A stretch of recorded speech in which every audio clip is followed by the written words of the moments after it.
I'm going to have to solicit parents' help, make sure we get these cans in. So what we are doing as an incentive is we'll do it by homerooms. The homeroom that donates the most can gets a candy party.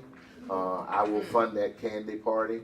But normally, typically, we would do the dress down, but we're going to do a candy party, and we're trying to gather up as many cans as possible this year. And then what we end up doing is we take those cans and then we package them up and we donate them to a family, a Drew family, right? We keep it in-house, and that's typically what it does. And then Mr. Rashid goes out and he purchases some public gifts cards so that they can also, those needy families can also purchase turkeys and whatever meat selection. But most all of the cans and everything, we sort of combine them. We spend a lot of time combining them, boxing them up, kind of grouping things together, and so we give some of these needy families a pretty nice hefty box to kind of help fill up their pantry, and it helps them get through the holidays. Okay, so we're going to solicit you all's help with that. All right, Justin, you want to talk about the poinsettia, Sure. and that's been in our newsletter as well. Yeah, it's been going on for a while. I think the last day to order a poinsettia is November 12th, so you can order online and you can buy them through the PTA website. Also coming up is the spaghetti dinner, which is a fundraiser and also fun kind of hangout thing. The PTA is going to be in the Elementary Academy cafeteria. It's $5 per plate for spaghetti, and that's also the day that we kick off our giving tree that will go through the holidays. And also the half day this Friday, there's a spirit day at the Skyview Ferris wheel where we, if you say you're from Drew, there's a I think it's 10% discount or something like that, and a portion of the proceeds is going to go back to the PTA. Would that be only that Friday or the entire weekend? All Friday. All day Friday. Yeah. November 30th. Yeah. Okay. And and it's we don't offer any supervision or anything, so you're on your own. But there's a kickback.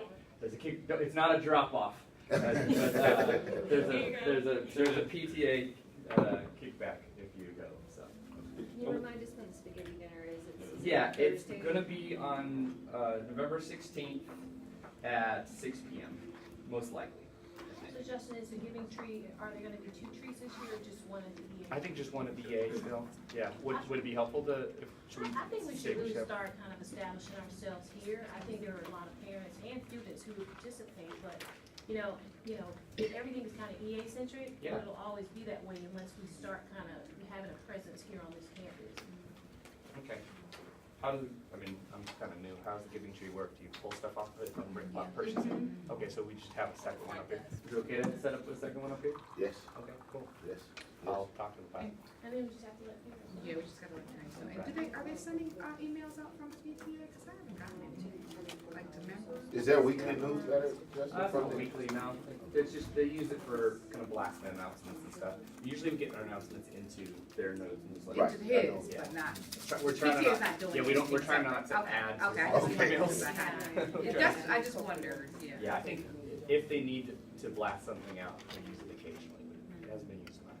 Okay. There's maybe been like. I thought I was missing it. No, yeah, I think there's minimum been 2 or 3 PTA meetings all year. And then the other thing with the giving tree too is that you have to come in the building to actually pull it, and a lot of times parents just drop off and they keep going. Yeah. We may need to think of some other ways It's to. an active, moving giving tree. They put us along the drop off. There was online. Or something one year. online. That's a great idea. Online too, yeah. Yeah. Or online. What is it, 2017 or something?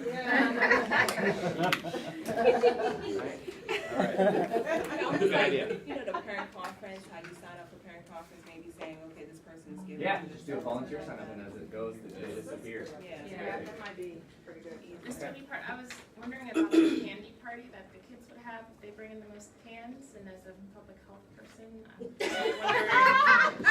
wondering if they're, kids will be motivated by a healthy snack, but since there's a moratorium on dress down until December, I wonder if that homeroom could win a dress down day, How about or gaming something day? that's not sugar. Sugar. How about gaming Or day? a game, yeah. Okay, I could buy that. Yeah, we're not I, going to the I, look, I'm just trying to do anything but, I'm trying to do anything but dress down. We have had a lot this month. And look, They've been deleting my pockets, $5. Yeah. I'm like, what? and I relinquished this year, we actually, Junior Academy never did costumes before on this day, but we actually are doing costumes today. Yeah. Let's knock on wood and hopefully we'll make it through the day all right. Oh, thank you. Okay. Yeah, we'll consider that. Dawn wanted to talk about something around, fundraising, Booster Club. So, good morning, everybody. The Booster Club is having a big flapjack fundraiser this Saturday morning at the Applebee's on Memorial Drive from 8 to 10 a.m. Tickets are $7. You can purchase them today or during parent-teacher conferences on Friday. And all the proceeds go back to support Drew Athletics. So even if you don't want to get up early, if you purchase a ticket, it'll really help out the Drew Athletics. And we do support JA and SA sports here at Drew. I know a lot of people don't know that, but the website that supports all of the JA and SA sports, we pay for the website.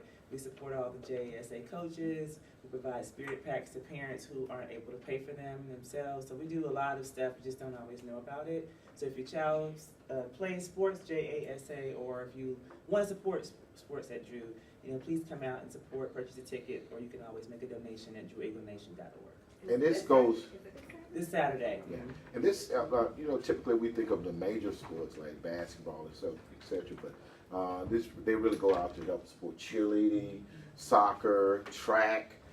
We have a host of things. There's a chair up here. We have a host of things that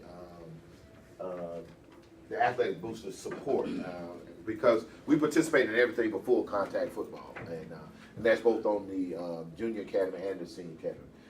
Including with basketball, you probably have like 6 teams total, and we're even having a 6th grade team this year, separate total, because we felt like that was important to help develop them and acclimate them. There are some 6th graders who can compete with 7th and 8th graders, but the majority of them is a little daunting for them. So we decided, and Coach Tracy went out and found a league for them to participate in, and we're excited about that for them as well, too. That's starting this year?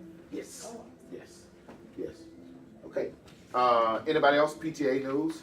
Yes, I'm sorry. No, I just had a quick comment about the giving tree up here, that maybe we can get some of the students to help set it up and not just parents, to get them involved in the process. Absolutely.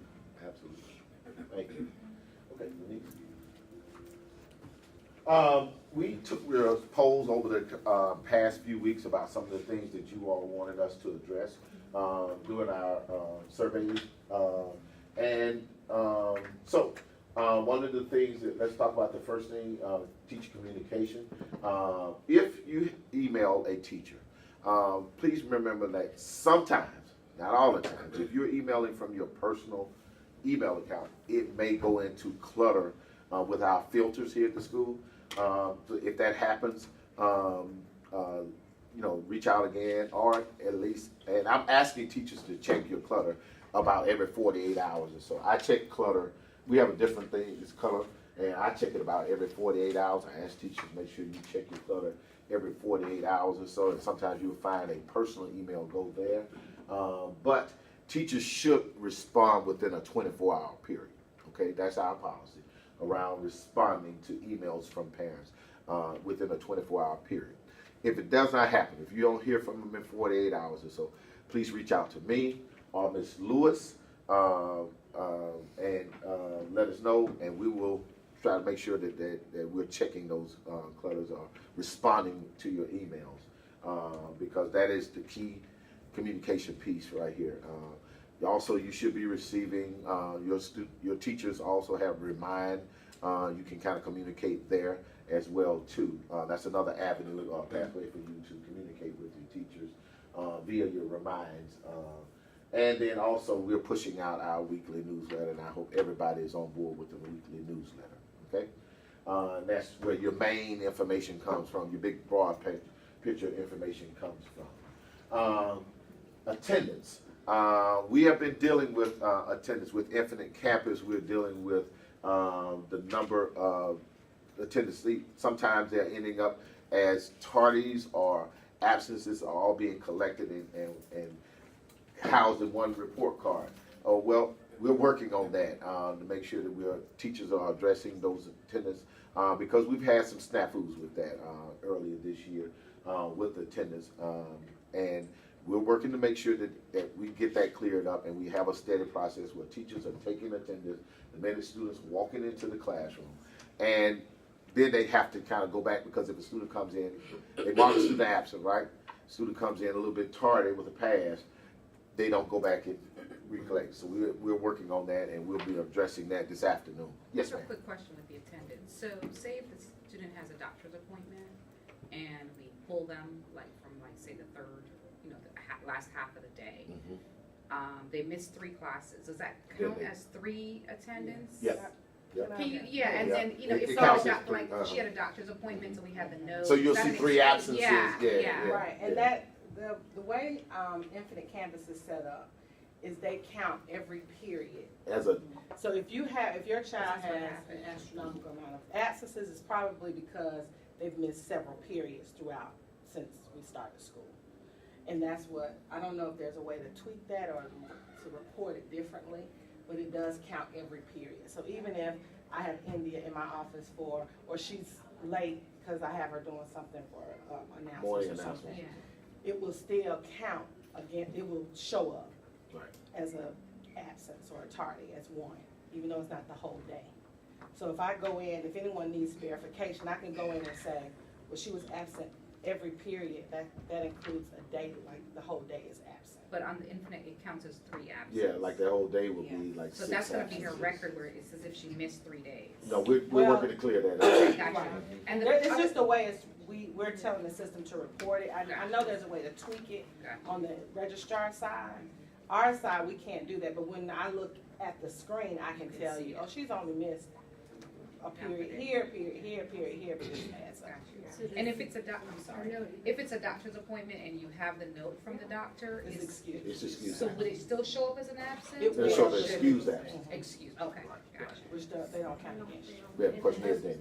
Field trips into, like, say, a book club. Right. The same thing, right? Yeah, So they're and you have a going- small group that but goes out. is So that gonna be legally, we have to excused? say it's excused. It's So excused. legally, we have to say the child is not physically in this class, Because the but child it was on never the field counts trip. against you. Right.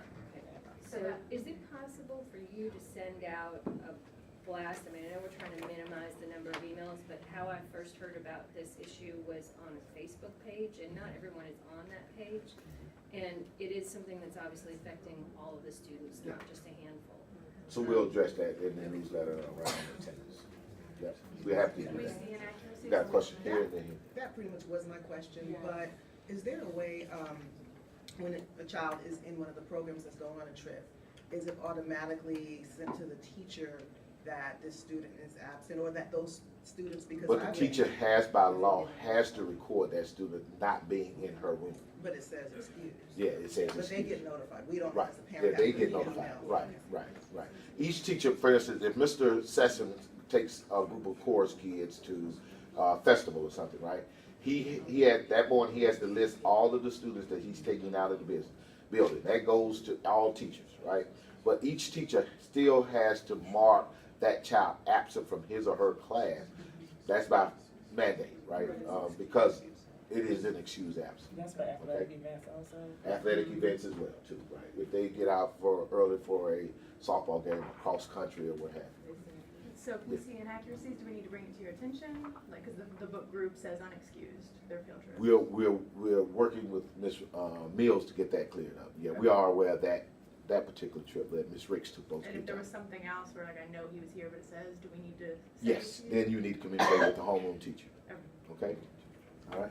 And everybody has your homeroom teacher's email, right? Very good. All right? Discipline problems. This is always not a difficult conversation, but it's a hard conversation around discipline. And one of the things that we always have to keep in mind is, A, that this is a public school, right? B, these are middle school children, and our whole goal is to make sure that children understand what their behavior should be, how to correct, if there is a mistake, if they make a mistake, how to correct that behavior, and then what remedies or consequences there are around those behaviors.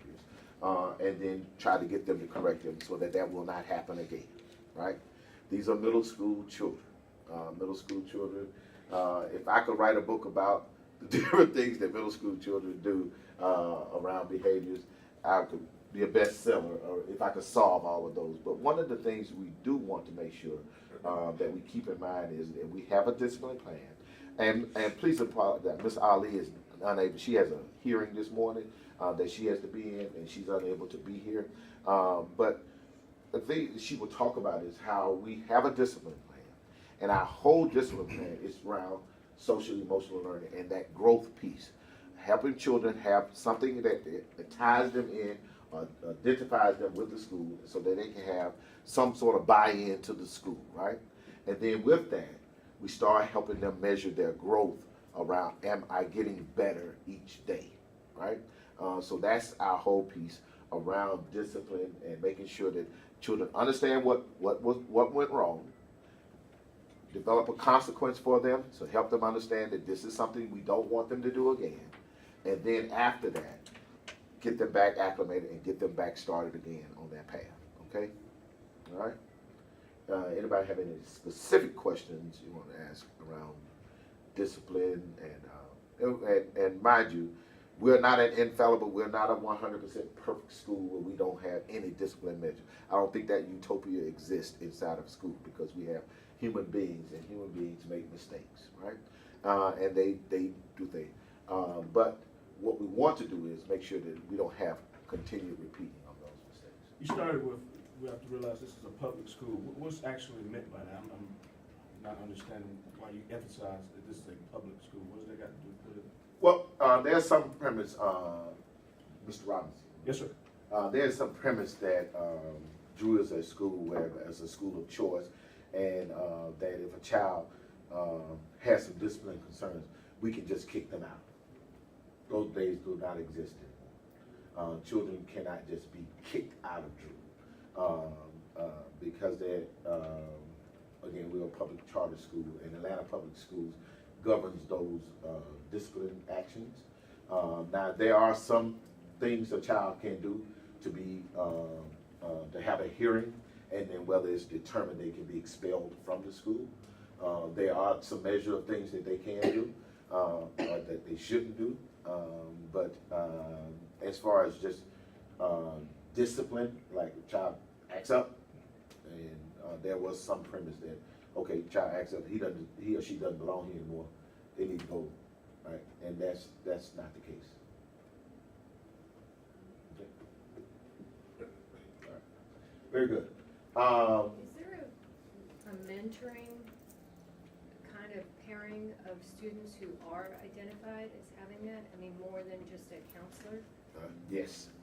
We do a number of things around that, and Ms. Ali can kind of go into detail about it, but there are a number of things that we do around making sure that somebody has somebody to connect to, depending on whether it's a boy or a girl. We find somebody, and it could be anybody, from custodians, cafeteria workers, to teachers, social workers, coaches. Most of our coaches are lay coaches. They don't actually work in the building, but they are certified to coach, and they come in and they work with kids as well too. Some come in early in the morning, some come in the afternoons, and they work with students as well around helping them get better every day. To table it for another time, but they want to consider doing an older, younger mentoring with some of the younger grades, because as the school continues to grow, I don't know, I think there's been a lot of success in other schools, public. Where they have that where they pairing. Yeah, and to try to minimize that as the kids age up. Very good idea. I thought Mr. Richardson had started something like that last year, Yeah. mentoring. Mr. Rashid said there's some senior class kids, or senior high kids that mentor junior high kids, and some of those kids even will mentor some. It was geared towards, because my daughter was saying, it was geared towards girls. Girls, So- that first piece, but we're developing with boys as well. All right. How does JA differentiate learning in the classroom? This is we had a lot of questions around, responses around differentiating. Let me take you all back a little bit, right?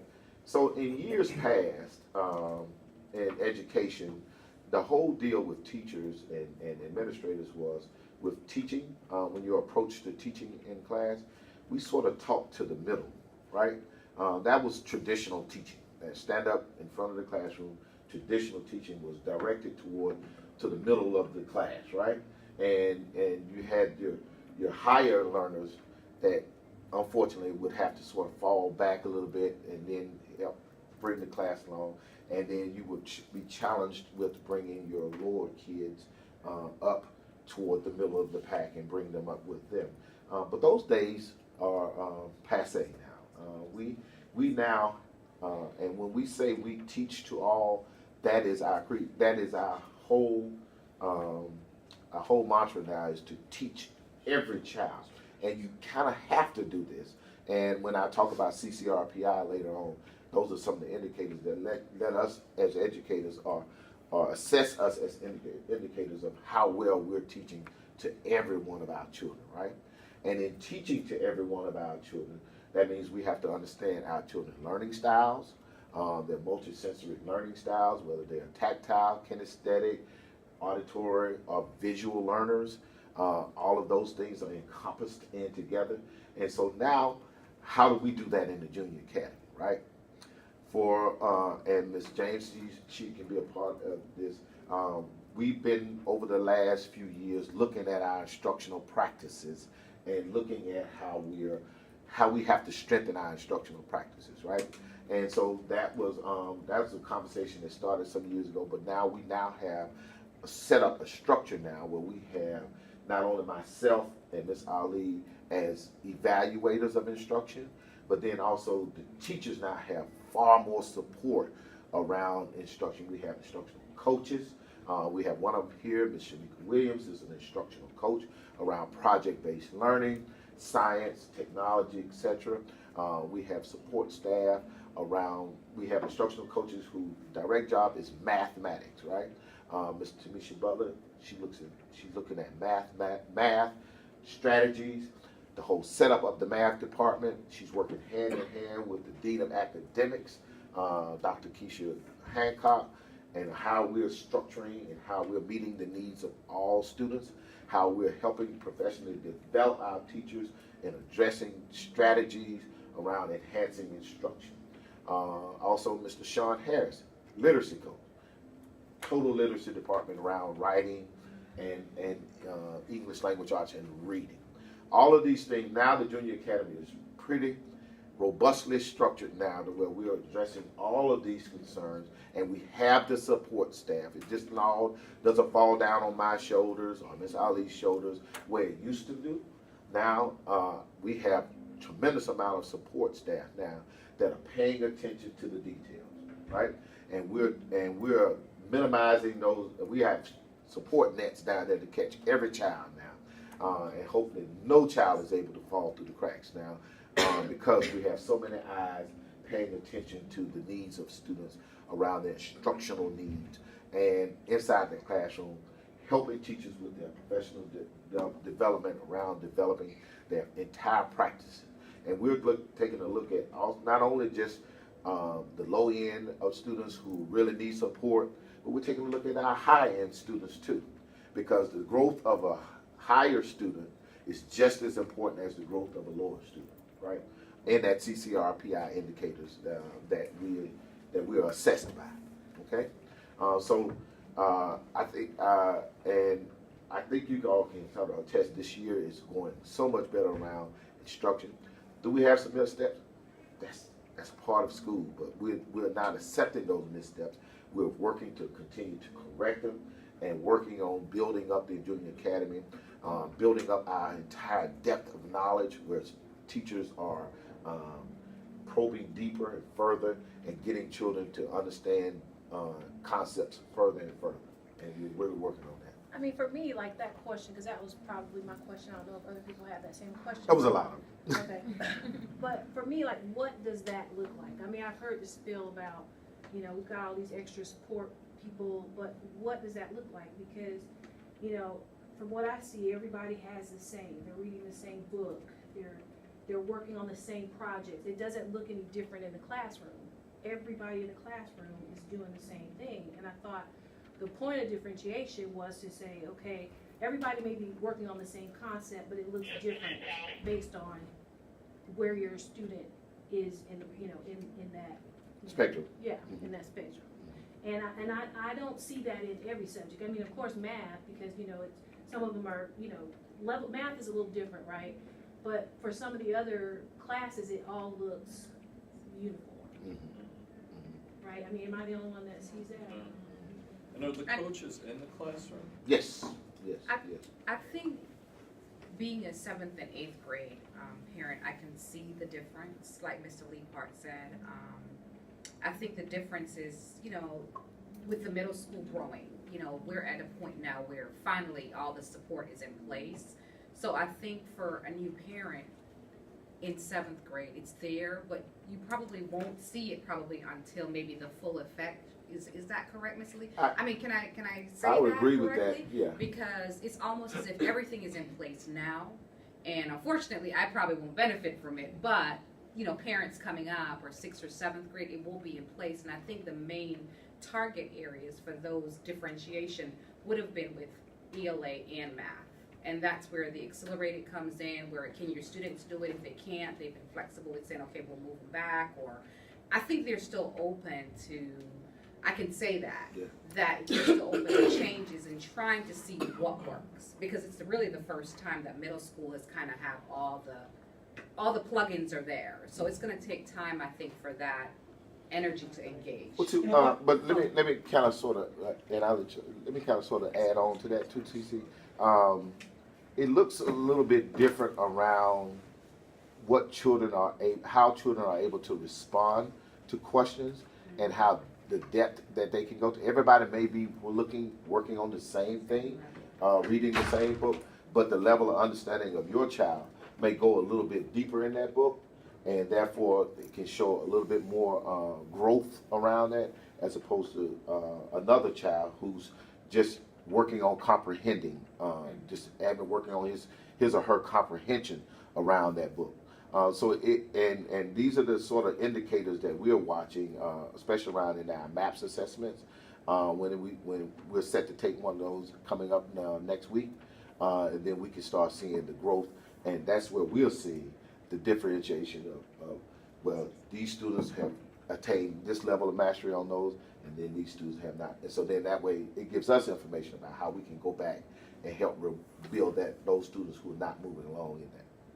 And can Ms. Williams, I was gonna also say that this year is the first year we're actually trying to make sure that there are benchmarks that are happening consistently, especially considering the fact that we have some grade levels where they're ELCTs. They don't really have ELCTs, so making sure that where kids are in terms of where using Mastery Connect. So the thing with Mastery Connect is that, like in the benchmarks that all of us instructional coaches have been creating, they have different depth of knowledge questions. And so we pick a certain amount of DOK 1, lowest level, middle level 2, highest level 3. And then from there, that information or that data that the teacher gets back shows, okay, these are the kids that are here, able to answer these higher depth of knowledge questions versus the lower ones. And from there, we're trying to work more with teachers on using that data to drive how they put kids into groups, that strategic group, and whether it's going to be a heterogeneous mix or more of a homogeneous mix based on what you're instructing for that day. So we're trying to actually spend this year using more data to kind of help teachers say, okay, how have you been instructing now using this data? Okay, so now what's the best pairing so that way, and then is it the quantity of questions or quantity of work? Maybe these kids need a little bit smaller amounts, even if they don't have modifications, versus what is something else in addition to that you can do or provide for these kids that are higher based on the data that was provided. So that's not available yet. they're actually about to take it next week. It wasn't Next week. math, it's next week. Yeah, they took the first one back in August, early August. That was the first benchmark to say, okay, where you are, what summer loss we had. Now, our next one is to mark how we've been progressing all the way through. Now, I got one thought, and then I'll let you. We're working hard. There are some teachers who right now have a lot of work to get done between now and the end of this semester in December, right? I've been having a discussion with them because we've been monitoring how they're moving along in Mastery Connect. And there are some that are behind, right? And so now this week, they've been working with a plan with the instructional coaches on how to address what they're gonna do in order to get their classes back up to speed, so we can get back on the mark again. With those days we lost, you know, we're gonna lose days around, especially with the hurricane. We lost some instructional time there. And so now teachers have to really work to catch up. Any sort of thing that throws you off time-wise, you still have to get your scope and sequence back in line, okay? I was just gonna piggyback on what Carlene and Shanika said, was, what parents are not seeing is everybody's being very intentional with the data and the kids who are struggling and the kids who are doing well. And I see a lot of pullouts. And I know you all don't see that, the assignments are the same, the books are the same. But I'm seeing the coaches pull out a small group of kids who are doing really well and pushing them, and I see them pulling small groups of kids who are struggling to help them, support them through assignments. And I know y'all don't see that, but it's happening a lot. Can I say something? Okay, so I have a child in senior academy, great, gifted, and my child in middle school, she has learning differences. And I do see that she gets help in class, but my thing is that, you know, now that I know that they have a math after school sometimes on Monday, Wednesday, and Friday, I'm Tuesday, Wednesday, and Thursday. So when she goes there, I see that she's getting more help because it's one-on-one. They really focus on the child. It's almost individualized, but it's not Right. exactly one-on-one, but it is almost individualized. Each one of those college tutors have probably about maybe no more than 4 or 5, Right. maybe 6 sometimes. So, but what I see is that she has cognitive issues. So I do see that she needs help in social studies or help in science. So when she has that, can get that help after school or something like that, because even though it's happening in class, it's still a group setting, and then if you don't finish, okay, we have to keep going. So I see that it works more efficient when it's outside of the classroom, because they have more time to deal with that student. Right. So I think if that's the situation, then we should have stuff, okay, alerts coming out, okay, we have science this week with the Spellman or whatever. We have social studies, because it's not just math anymore.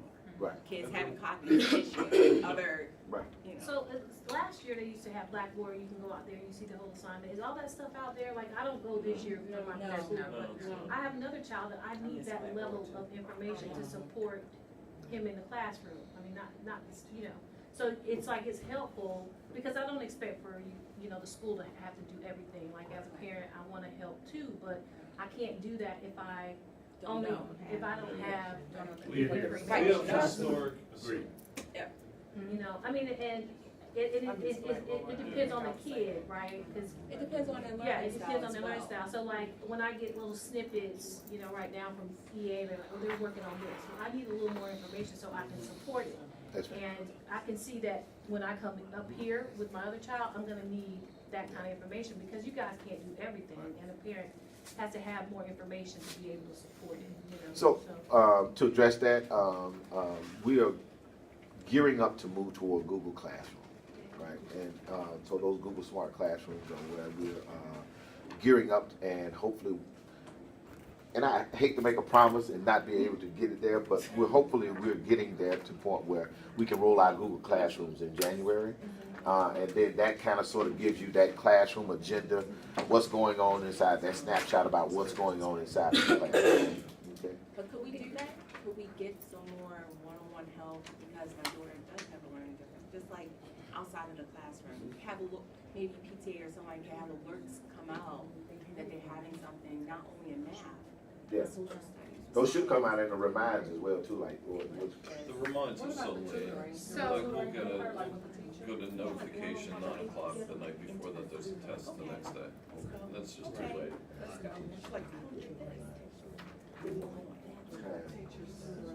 Yeah, at the beginning of the week, we need to know. Yeah, they do. What's happening. So for hold on, I have a question here, then we'll go here, here, and here. So, just wanted to also say, we've been seeing homework on ISL, and teachers will very specific do S2 I think that is very helpful, and it's mostly in math so far. If that can be extended maybe to the other subjects. And I think those IXL that are sent at home are very individualized. Yes. And if that can happen with the other subjects, I think it would be helpful. And also too, we talked about that in the 8th grade parent meeting about IXL, about having children to get to that 100% mark. It's sort of difficult for some of them to get to that 100% mark, and it's taking them too long. So we're looking at, we're talking about that this afternoon in the staff meeting about how maybe we may need to scale back to that mastery to probably 80-85% mark, and that will, if they get to that mark, that will demonstrate some level of mastery on those IXLs. I'm sorry, I went to here, and here.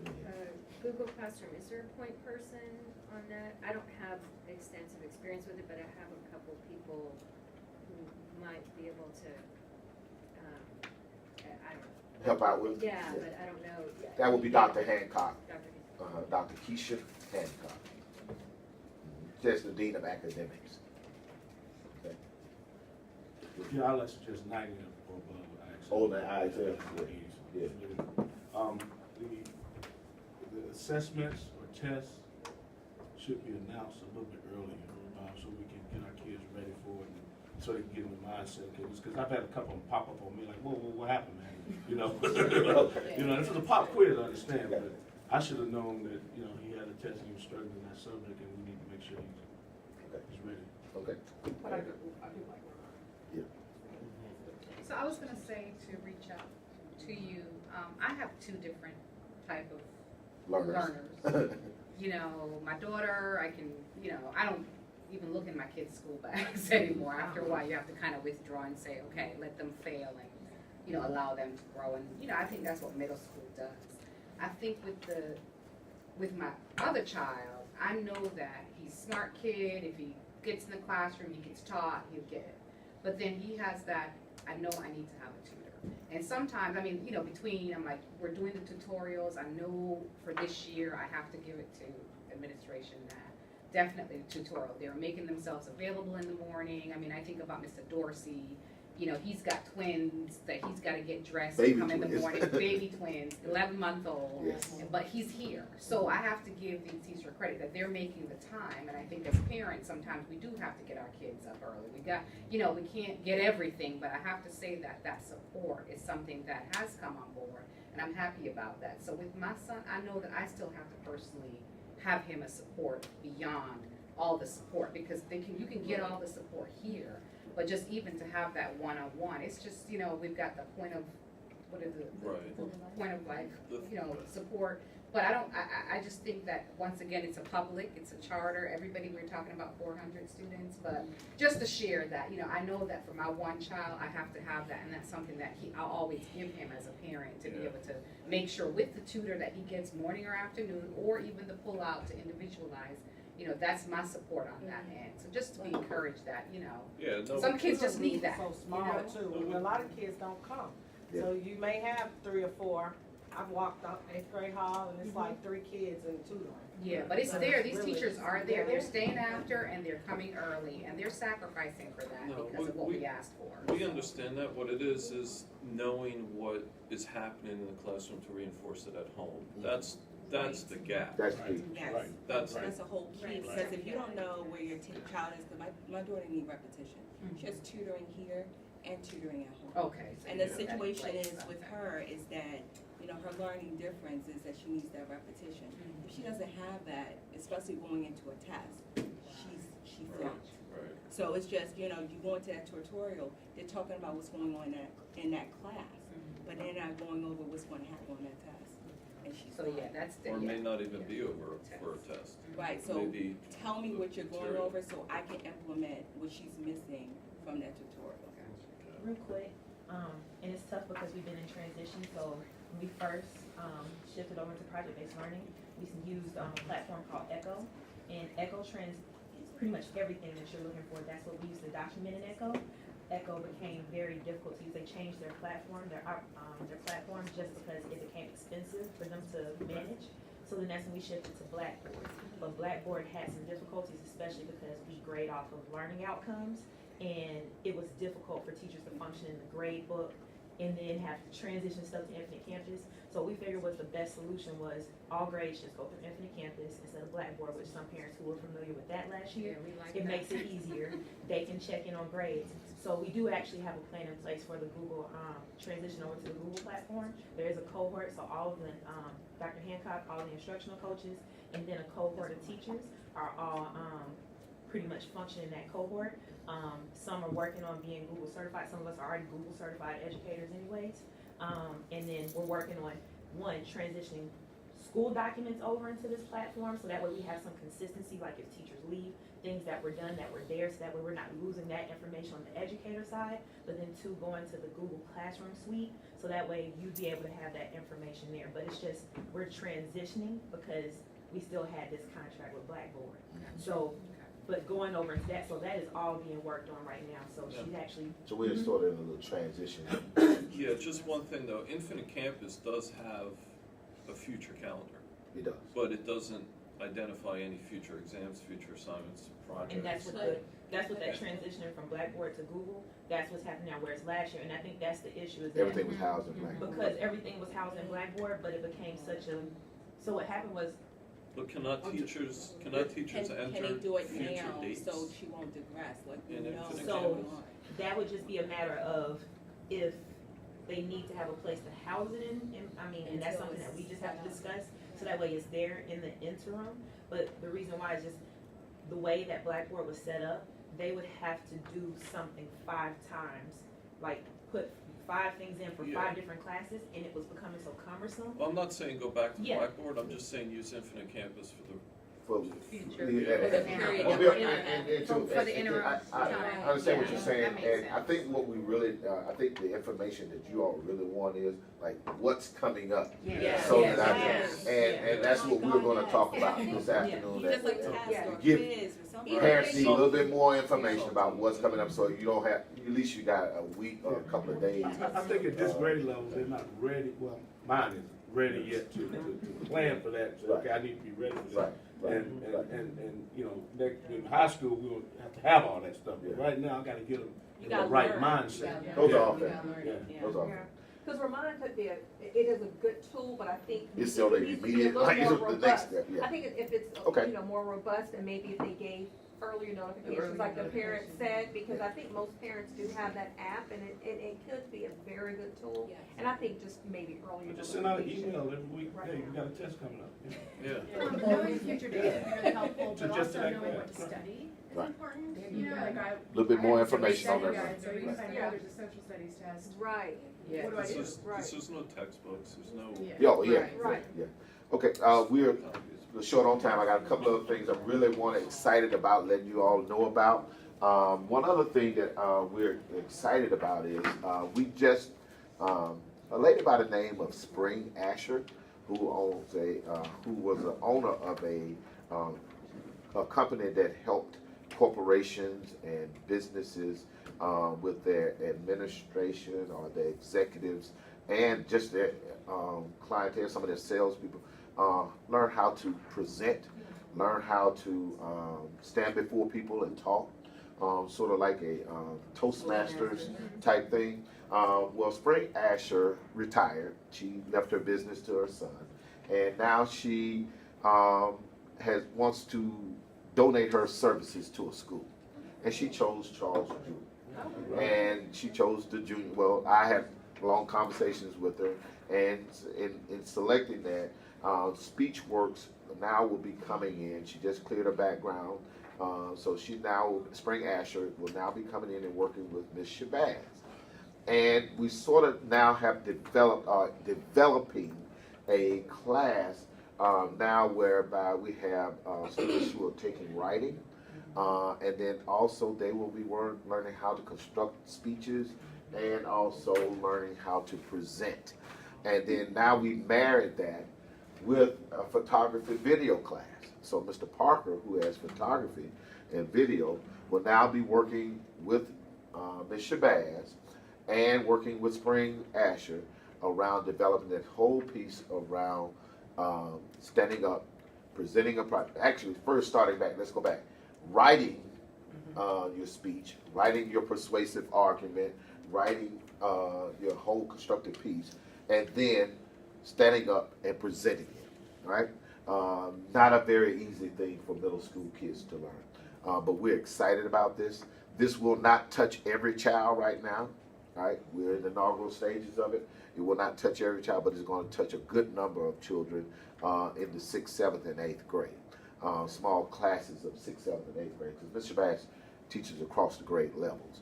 And so we're going to have this and we're going to see if we can, if this is something that we can show some growth out of and then build on it from that point. But we're really excited about it because this also helps us with our integration around STEAM, because now you're marrying a writing class with a video photography class, and then those two are put together and put forth, and that helps us out tremendously with our STEAM certification. Ms. Wilson. Sure, I think that is phenomenal. Yeah, One we're of the really things that excited about it. Loved about Ron Clark Academy in the 5th grade, they started how to work a room, and you know, those students. They are masters at that. Absolutely. So to hear that that's here at Drew is extremely exciting. My question is around who will it touch initially? Like what will that pilot Ms. group Shabazz or is, class look like? it's Ms. Shabazz's writing class. Okay. And it will be vetted out of that classroom. Okay. And we'll take a look at it, and we're hopeful that if all goes well and we can show some growth out of that, then maybe we can expand it up. From that point. She's not in 8th grade. We're missing out. Yeah, Ms. Shabazz teaches. She teaches 6th, 7th, and 8th grade. Her first class period of the day is 8th grade. She only has one classmate. When will Miss Asher be on board?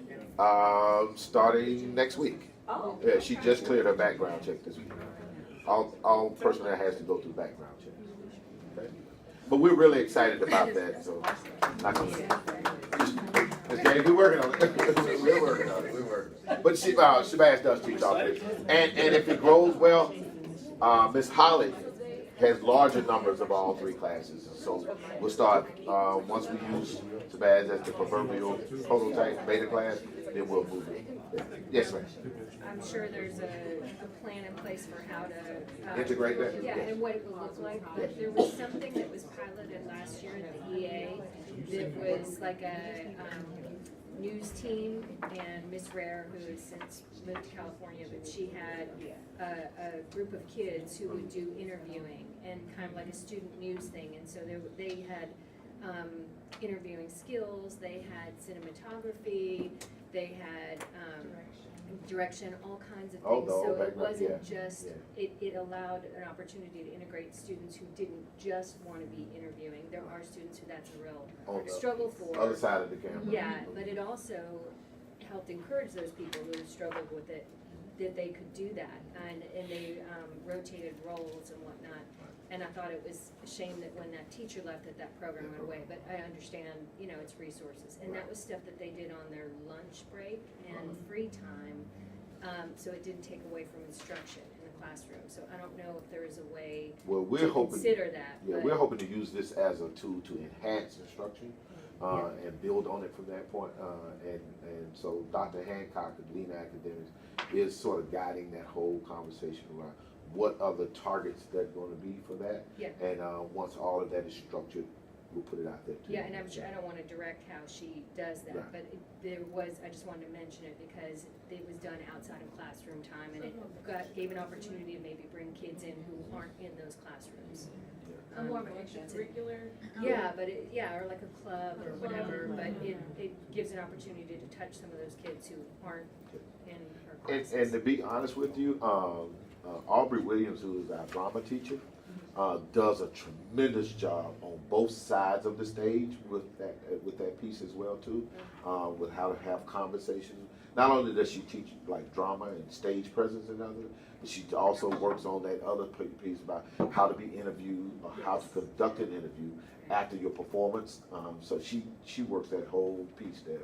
But that's another pathway that children are exposed to around that as well too. Okay. Gifted and advanced classes are going well. We did, and my apologies around, we did have to split a gifted class, accelerated math class, earlier this year because the numbers in the 7th grade were so large. And I was out of town when it happened, and we didn't really communicate that we did that, and we apologize for that. But we did get that, and that was for the betterment of children, of learners. So now Mr. Johnson, who's an 8th grade math teacher, is teaching 8th grade math, accelerated math to 7th graders. We're confident that that class is going fine. Ms. Butler is in those classes as well too. I know we say that instructional coaches are in classrooms, and trust and believe they are. They spend a lot of time in classrooms working with teachers, working with students as well too. And to let you know, Ms. Butler, she's equipped to do this work because she did Inman. She did everything in Inman. She was the instructional coach for all content areas in Inman. And now we've gotten her, we stole her. And so now we have her, and she is actually working specifically targeted with math. And so she is capable of getting this work done. And she has hefty shoulders, and we're really excited about what we expect from that. Okay? Mr. Leapart, I got a question as you brought that up. Once again, 7th grade got split in that math class, right? What about the 8th grade? We've got 30 students. I love Mr. Rob. He is a great teacher. So is Mr. Johnson. Excellent. Right. No complaints about it, but I'm concerned about that. 30 is a large number, but it's not an overly large class, Ms. J. 30 is a large number. Okay. Undenied, right? But it is not. We want to make sure they're prepared and you can really give them what they need. And so that's, that's always been kind of like my concern. So I just want you to keep an eye on that. Okay. Because once again, 7th grade, and I know I got a 7th and an 8th, so I feel like my kids are like, well, you get that, well, you get that. And I have to bring it to you because it kind of seems unfortunate. I understand middle school is in that transition working, and I'm keeping that in the back of my mind. But I just don't want us to forget about those 8th graders that has been having to deal with the setbacks. I got you, and I understand that. Go ahead. I'm sorry. When we were planning, when we saw our numbers were growing, and we were like at the planning table, like, what do we do to relieve? Mr. Rob's choice was to keep his 8th grade. It's like those are his babies. He wants to. He has a job to do, and he's like, I don't want to split them. Let me have them. My 7th grade, I can split them. They were larger anyway. It was a larger class of 7. So his choice was basically he wanted full control of that group. So it was his suggestion to split 7th because, like I said, and we're supporting him. So I just want to make sure those, he does have the support, even on the tutoring session piece, because then he's now also hosting tutoring, but he's hosting it for 6th, 7th, and 8th.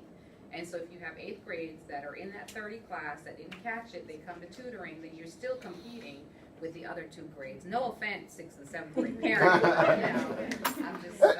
It's a fair share. Yeah, It's a fair concern this year. But let me say this, and that sort of is a good transition at this point. Last year, undeniably, we had some challenges, but believe it or not, we're overly optimistic that what we thought were all of those challenges last year, with our upcoming CCRPI report card, that has not been, it's embargoed right now, but the results are tremendously optimistic.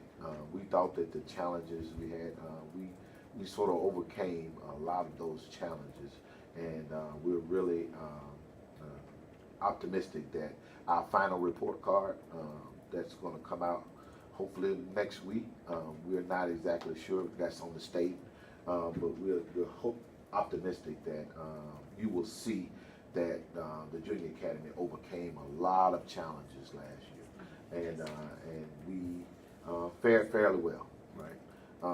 And as our hashtag says, not better, but best, and that's our goal, and we'll continue to work on that this year. But I think the parents, let me knock on some wood here, that when you see the CCRPI results, you're not going to you're not going to have State Superintendent Richard come down on me, because y'all won't keep it to yourselves. You go out here and tell it. Let it be on Facebook by 10:05. but I think that you can be excited. Yes. So conferences is Friday, I haven't gotten any information at all from the teachers. I mean, I really don't feel like I have a need to talk to, well, I would like to talk to somebody, but not necessarily teachers, like Our number one, it's Well, no, our Mr. number Johnson. one challenge is how to do these conferences better. If you, information, I it want is. information. Yeah, I know, and we've tried everything in the book. I mean, even it's a concern from EA through SA, how to do these conferences better, and be realistic. We probably just have to take an entire day to do conferences, and even then, you still won't get but about 5 or 10 minute conference if we did with 135 kids in the grade level, But it's right? the information. It's the information, right? We would have a better conversation, Right. you know, Right. yeah, or Yeah. you may not even. So did you know what's going on? But that's our number one challenge is how to do these conferences Would you have a better. standard form that says, it could be a form, okay, that is sent out to the parents, that could come back to the teachers pre-conference? Yeah. And then the teachers of that homeroom or Could however, be what- specifically Could be targeted. specific, so when you're sitting, you've got 5 minutes, oh, I see what your concerns are. Maybe in the And then you can signage move you it quicker. just- Because even with the planning, I think it's great that you guys start using the teacher's planning time. And Yeah. I've taken advantage of that, and I know some parents have, but even that piece helping. But I think if we just have a standard pre-conference form, send it home, let the parents bring it back. That's the best idea you come up with. Don't send it home. That's the- No, email it. That's the best idea you come up with in 3 years. I know, man. It took you 3 years to do that, right? 3 years. Yeah, we've been. Yeah, don't email Yeah, to we the will. parents. Yeah, so we'll take a look at that. And it could be an auto Because copy Senior Academy, when you're asking the same yeah, Senior Academy is trying something different this year. Google form. We've tried everything. We've tried everything. Yes, ma'am.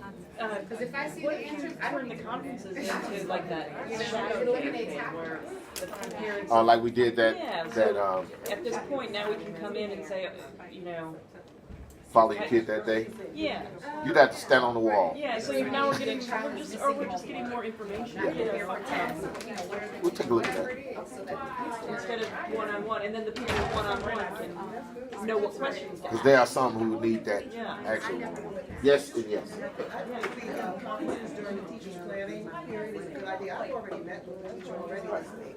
And so that takes up some of the time when you don't have to wait till Right. We're- the day. So Especially those that we need I a little like bit that, more yeah. in-depth conversation. Teacher Yeah. planning, yeah. But have the invitations or notices been sent out yet for? Sign Up Genius, no, Right. it comes out today. Oh, okay, Yeah. so, and I know you know this because you want it to be a successful process and it's really complicated to coordinate all of that. Yes. But when parents are having to take off work and readjust their schedules and everything, it is kind of setting it up not to succeed when it's, coming out this close to the actual day.